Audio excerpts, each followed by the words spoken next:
सीमा अभी अभी कॉलेज से आई थी। तभी उसकी माँ पुष्पा ने कहा, बेटी, कैसा रहा तेरा पेपर? पास तो हो जाएगी ना? माँ, तुम्हारे कहने से मैं कॉलेज जा रही हूँ यही काफ़ी नहीं है क्या? वहाँ मैं नकल कर रही हूँ, पास हो गई तो ठीक, नहीं तो मुझे तो रील बनाने में मज़ा आता है। हे भगवान, फिर से रील? तेरा तो रील से पेट ही नहीं भरता। कल तेरी शादी करेंगे तो ऐसी लड़की से कौन शादी करेगा? सीमा हर दिन माँ को समझाती, लेकिन पुष्पा पुराने ख्यालों की थी। इसलिए सीमा बिना कुछ बोले अपने कमरे में चली गई और मोबाइल उठाकर रील बनाने लगी। ये उसका रोज का काम था। वो रील बनाती और उसे यूट्यूब और इंस्टाग्राम पर अपलोड कर देती। उसके काफी फॉलोअर्स भी बन गए थे। उधर पुष्पा जी को उसके विवाह की चिंता सता रही थी। एक दिन बेटी, अब तो शादी कर ले। माँ, मैंने लड़का ढूंढ लिया है, बस तुमसे मिलवा देती हूँ। वो भी मुझे ऑनलाइन मिला था। रोज मेरी रील को लाइक और शेयर करता था। धीरे धीरे हम बात करने लगे, फिर मिलने लगे। देखा रील का कमाल, तुम्हारी सारी टेंशन खत्म।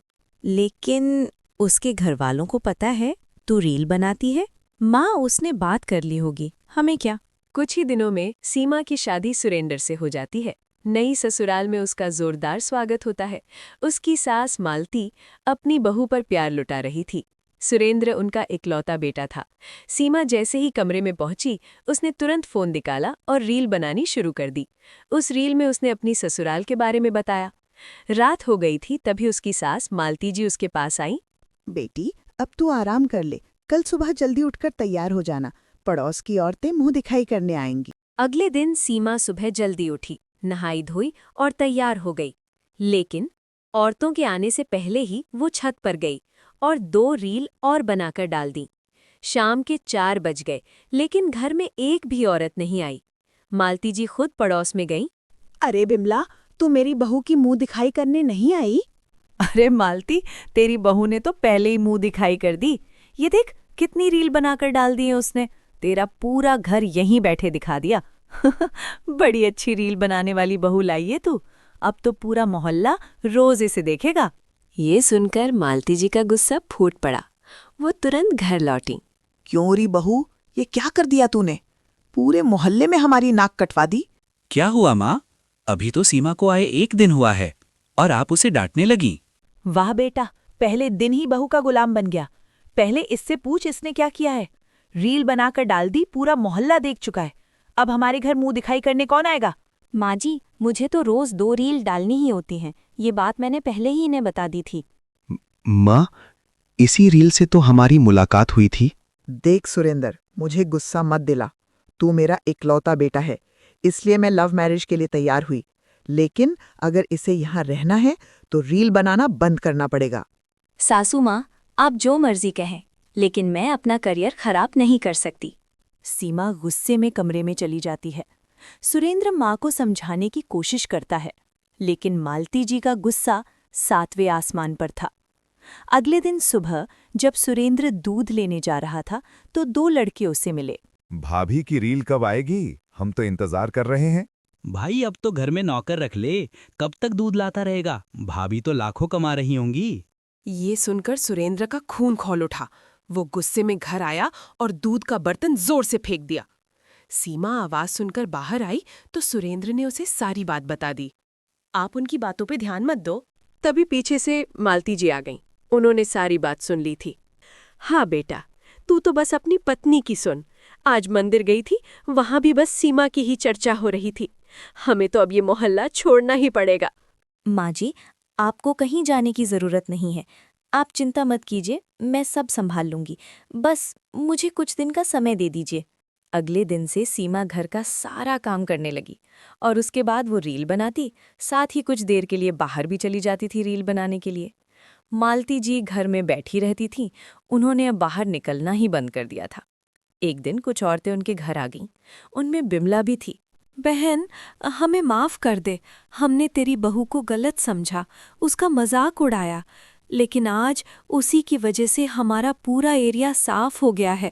साफ पानी आने लगा है और तो और सारे गुंडों को भी पुलिस पकड़ कर ले गई। बहू, ओ बहू, इधर आ। ये सब क्या कर दिया तूने?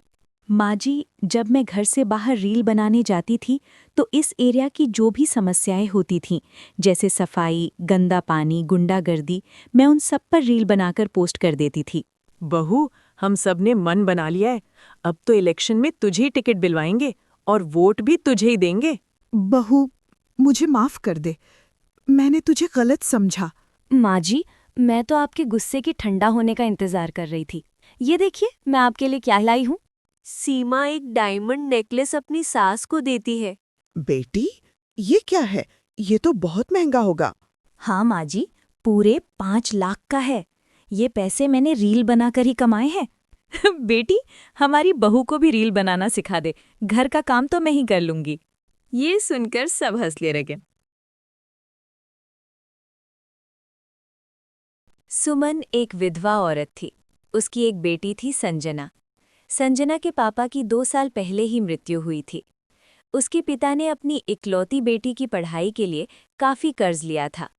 अचानक उनके गुजर जाने से सुमन और संजना पर घर चलाने के साथ साथ कर्ज चुकाने का बोझ भी आ चुका था। बेटी, अब क्या होगा? हम कैसे कर्जा चुकाएंगे और कैसे अपना पेट पालेंगे? माँ, तुम चिंता मत करो। मैंने MBA किया है। मुझे किसी न किसी कंपनी में नौकरी मिल जाएगी। फिर हम बैंक से लोन लेकर कर्जा चुका देंगे और किस्तें भरते रहेंगे। संजना दिन रात नौकरी ढूंढती रही, लेकिन उसे कहीं भी नौकरी नहीं मिली। एक दिन जब वो घर वापस आई तो उसने देखा कि एक आदमी उसकी माँ से लड़ रहा था। संजना को देखते ही वो आदमी बाहर चला गया। माँ, ये कौन था और तुमसे क्या कह रहा था? बेटी, इसी आदमी से तेरे पापा ने उधार लिया था। अब ये धमकी दे रहा है कि अगर हमने पैसे नहीं दिए तो ये मकान पर कब्जा कर लेगा। माँ, अब हम हाथ पर हाथ रखकर नहीं बैठ सकते। वैसे भी मैंने बहुत कोशिश की, लेकिन कहीं नौकरी नहीं मिली, इसलिए मैंने अपना बिजनेस करने की सोची है। लेकिन बेटी, यहाँ खाने के लिए भी पैसे नहीं हैं और तू बिजनेस की बात कर रही हो। क्या करेंगे बिना पैसों के? माँ, तुम चिंता मत करो, सब हो जाएगा। बस तुम हाँ कर दो। ठीक है, जैसा तू ठीक समझे। अगले दिन दोपहर के समय संजना एक हाथा ठेला लेकर घर आई। अरे, ये क्या है? इसे यहाँ क्यों लाई है? माँ, इसी ठेले से हम अपना बिजनेस शुरू करेंगे। लेकिन करेगी क्या? माँ, तुम्हें पता है मुझे कुकिंग का कितना शौक है। साथ ही मैंने MBA किया है, इसलिए बिजनेस की समझ भी है। हम दोनों मिलकर मोमोज का ठेला लगाएंगे। मैंने एक दुकान वाले से बात की है, वो पापा को अच्छे से जानता है। वो हमें 1 महीने के लिए सामान उधार दे देगा, बाद में उसके पैसे चुका देंगे। मैंने और तेरे पापा ने तुझे इसी दिन के लिए पढ़ाया था कि तू बाजार में ठेला लगाए। समाज में हमारी नाक कट जाएगी। बंद कर ये सब और जाकर कोई छोटी मोटी नौकरी कर ले। ये मैं तुझे नहीं करने दूंगी। माँ, मेरी पढ़ाई बेकार नहीं जाएगी। उसी पढ़ाई के दम पर मैं एक बिजनेस खड़ा करूंगी और दूसरों को नौकरी दूंगी। बस तुम मेरी बात मानकर मुझे 1 साल दे दो। अगर ये नहीं चला तो मैं नौकरी कर लूंगी। नहीं, ये सब मैं तुझे नहीं करने दूंगी। तू नौकरी कर, नहीं तो मैं खुद कहीं काम ढूंढ लूंगी। माँ, एक बार मेरी बात मान लो, मुझ पर विश्वास करो, आपको पापा की कसम। ठीक है, लेकिन 1 साल बाद इसे बंद करके तुझे नौकरी करनी पड़ेगी। अगले दिन संजना ने ठेला लगाकर मोमोज बनाकर बेचना शुरू किया। सुमन भी उसके साथ काम में लग गई। पहले दिन बहुत कम मोमोज बिके, बाकी सारा सामान फेंकना पड़ा। अगले दिन भी खास कमाई नहीं हुई। मैंने तो पहले ही कहा था, ये नहीं चलेगा। माँ, देखती जाओ मैं क्या करती हूँ। अगले दिन संजना ने ठेले पर एक बैनर लगा दिया, MBA मोमोज वाली, 1 प्लेट के साथ 1 फ्री। इससे तो बहुत घाटा हो जाएगा। नहीं माँ, ये बिजनेस का आइडिया है। पहले हम लोगों को 1 के साथ 1 फ्री देंगे, बाद में ये स्कीम बंद कर देंगे। लोगों की जुबान पर हमारा स्वाद चढ़ जाएगा, वो अपने आप खिंचे चले आएंगे। वैसे भी हम शाम को सब फेंक ही देते हैं। कुछ ही दिनों में संजना के सारे मोमोज बिकने लगे। फ्री वाली स्कीम बंद होने के बाद भी उसकी सारी प्लेटें बिक जाती थीं। एक दिन जब सुमन और संजना मोमोज बनाने में व्यस्त थीं, तभी वही आदमी फिर आ गया।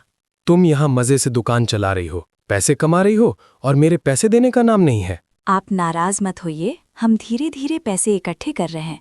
आपका कर्जा चुका देंगे, थोड़ा समय दे दीजिए। अगर कल तक मेरे पैसे नहीं मिले तो ठेला फेंक दूंगा। अंकल, कल तक कहाँ से पैसे आएंगे? तभी एक लड़का वहां आया। क्या बात है माँ जी, ये आदमी आपको क्यों परेशान कर रहा है? अबे तुझे क्या मतलब? चल भाग यहाँ से। माँ जी, बात क्या है? सुमन ने उसे सारी बात बता दी। पहले तो बात करने की तमीज सीख और कल आकर अपने पैसे ले जाना। इसके बाद अगर तू यहाँ नजर भी आया तो तुझे पुलिस के हवाले कर दूंगा। मुझे अपने पैसे चाहिए, कल तैयार रखियो, नहीं तो तेरी भी खैर नहीं। बेटा, कल कहाँ से पैसे आएंगे? माँ जी, आप चिंता मत करो, मैं आपको पैसे दूंगा और आपके बिजनेस में भी निवेश करूंगा। उस लड़के ने सुमन और संजना का सारा कर्ज चुका दिया। इसके बाद उसने संजना के बिजनेस में पैसा लगाकर पूरे शहर में मोमोज की छोटी छोटी दुकानें खुलवा दी। कुछ ही दिनों में उनका बिजनेस बहुत अच्छा चलने लगा और उन्हें काफी मुनाफा होने लगा। सुमन ने उस लड़के से बात करके संजना की शादी उससे कर दी।